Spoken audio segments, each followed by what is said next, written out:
You picked it up 4 minutes ago. You checked it, put it down, and now your hand is reaching for it again.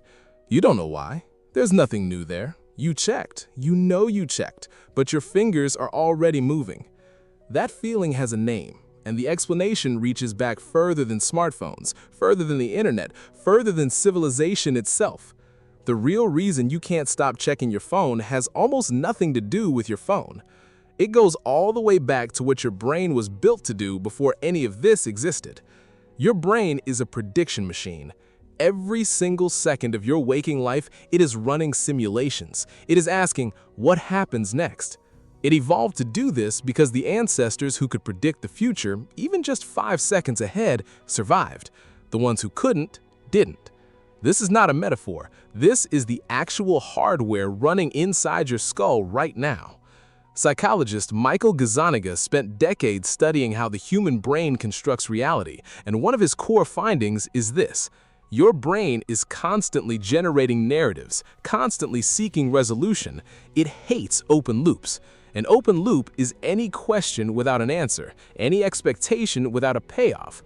Your brain treats an open loop like a splinter. It keeps pressing on it until something happens. Your phone is a machine built entirely out of open loops. Think about what a notification actually is. It is a signal that says something may have happened. Not that something did happen, that something may have. Your brain hears that signal and immediately opens a loop. What is it? Is it good? Is it someone I care about? Does it require something from me? And until you check, that loop stays open. Your brain cannot close it through reasoning or willpower alone. The only thing that closes a loop is information. So, you check. But here's where it gets stranger. Checking doesn't actually close the loop. It just opens new ones. You see a message and now you wonder, should I respond? You see a photo and now you wonder, did they see mine? You get a like and now you wonder, will there be more? Every answer your phone gives you is wrapped in 3 new questions. The loop machine keeps looping.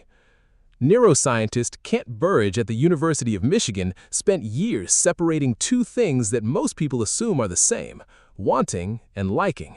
His research showed that these are completely different systems in the brain, powered by different chemicals. Liking is driven by opioids. It produces genuine pleasure, satisfaction, the feeling of enough. Wanting is driven by dopamine, and dopamine doesn't produce pleasure. It produces anticipation, drive, the urgent, restless pull towards something that might be rewarding. The critical discovery in Berridge's work is that the wanting system can operate completely independently of the liking system. You can want something intensely and get almost no satisfaction from getting it. You can be caught in pure wanting, an engine running with no destination, and your brain will just keep the engine running. That is your phone. Every time your screen lights up, your dopamine system fires, not because something good happened, but because something might have. The uncertainty itself is the trigger. Your brain doesn't care whether the notification is meaningful. It cares that it might be. And so the wanting system keeps sending the signal. Check. Check again. There might be something. Your ancestors faced a version of this. Their environment was full of signals that needed to be checked. A rustling in the bushes might be wind. It might be a predator.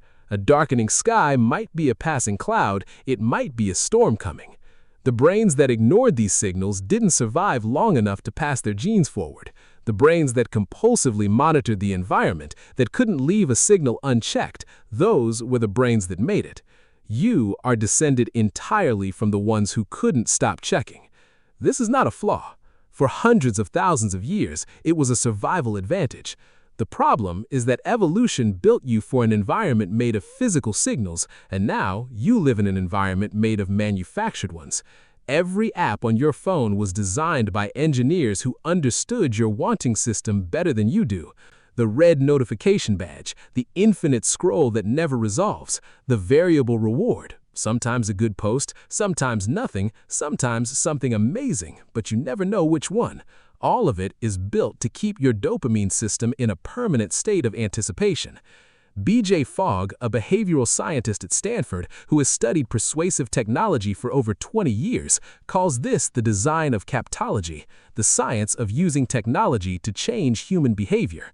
What he documented is that the most effective way to capture a human's attention is not to give them something good, it is to make them uncertain about whether something good is coming. Uncertainty is more powerful than reward.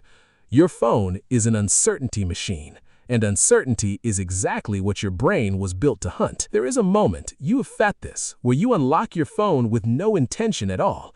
You didn't have a reason, you just found your thumb on the screen. Researchers call this behavioral automaticity. A behavior that has been repeated enough times in response to a specific cue becomes automatic. The cue triggers the action before conscious thought is involved. The phone is the cue. The reach is the automatic response. By the time your brain is aware of what your hand is doing, the motion is already happening. This is how habits work at the neurological level. Nora Volkov, director of the National Institute on Drug Abuse, has shown in imaging studies that the patterns of neural activation in compulsive phone checking share structural features with patterns seen in substance use disorders.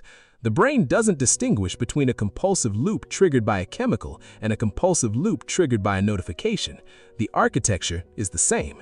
This does not mean you are powerless, but it does mean that trying to use willpower to stop checking your phone is a fundamentally mismatched tool. Willpower is a conscious, slow, deliberate system. The wanting loop is faster, older, and deeper than willpower. Trying to outthink your dopamine system is like trying to hold your breath forever. You can do it for a while. Eventually, the older system wins. What actually works is changing the environment, not the mind.